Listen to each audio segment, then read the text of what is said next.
अस्सलामुअलैकुम वरहमतुल्लाहि वबरकातुहू।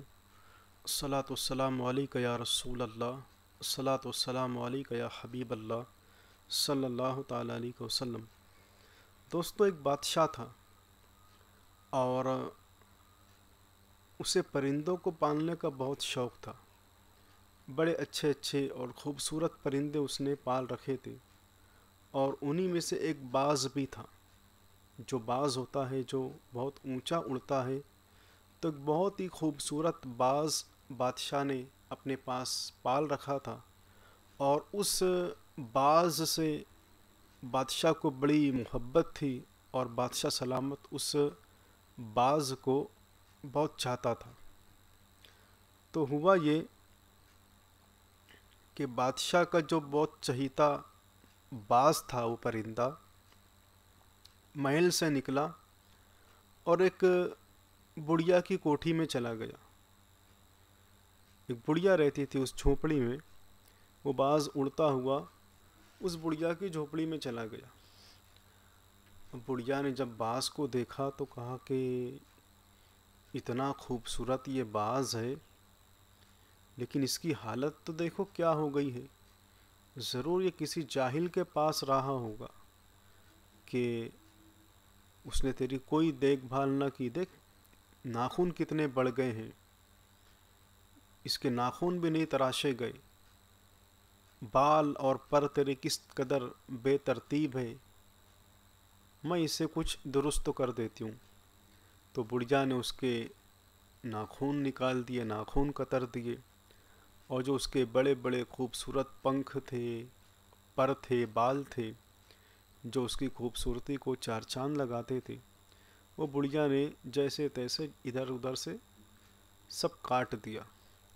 अब इतने में बादशाह अपने मसाहिबों के साथ, अपने साथियों के साथ बाज़ को तलाश करता हुआ, उस बाज़ को ढूंढता हुआ बादशाह की झोपड़ी के पास आया। और मालूम करने के बाद, देखने के बाद उसे पता चल गया कि हमारे महल का जो शाही बाज़ है वो इस बुढ़िया की झोपड़ी में मौजूद है। बादशाह ने उसे लाने के लिए कहा अपने साथियों से कि जाओ बाज़ को बाहर लेकर आओ, कई दिन हो गए मैंने उसे अभी तक देखा नहीं है। जब बाज़ को लाया तो बादशाह सलामत ने उसकी ये हालत देखकर उसकी आंखों में आंसू आ गए कि देख, ये एक जाहिल की सोहबत में रहने का नतीजा है कि तेरी सारी के सारी खूबसूरती ज़ायल हो गई है, सारी तेरी खूबसूरती मांद पड़ गई है। देख, तेरे बाल भी काट दिए गए, तेरे पर तराश दिए गए, नाखून तेरे निकाल लिए गए। जो ये सारी चीज़ें थी जो तेरी खूबसूरती में इजाफ़ा करती थी, वो सारी चीज़ें निकाल दी गई और तेरा हुस्न मांद पड़ गया। तो हज़रत मौलाना जलालुद्दीन रूमी रहमतुल्लाहि ताला अलैह इस हिकायत को बयान करने के बाद कहते हैं कि बिल्कुल इसी तरीके से इंसान के अच्छे अखलाक पर, उसकी अच्छी आदतों पर उस वक्त गर्द बैठ जाती है और वो सारे उसके अखलाक तब्दील हो जाते हैं जब वो किसी जाहिल की सोबत इख्तियार करता है।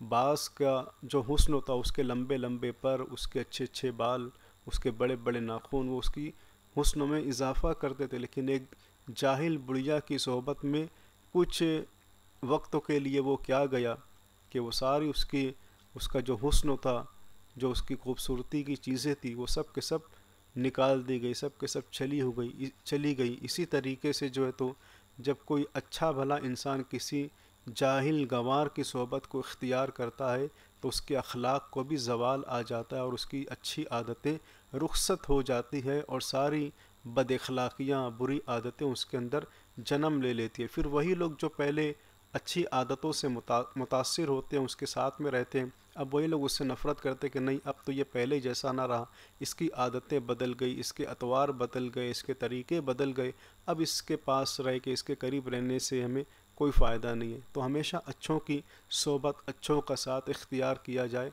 ताकि उनकी जो अच्छी आदतें हैं वो हमारे अंदर भी आ सके। तो अल्लाह ताला हम सबको अच्छों की सोबत में बैठने की, रहने की तौफ़ीक़ अता फ़रमाए।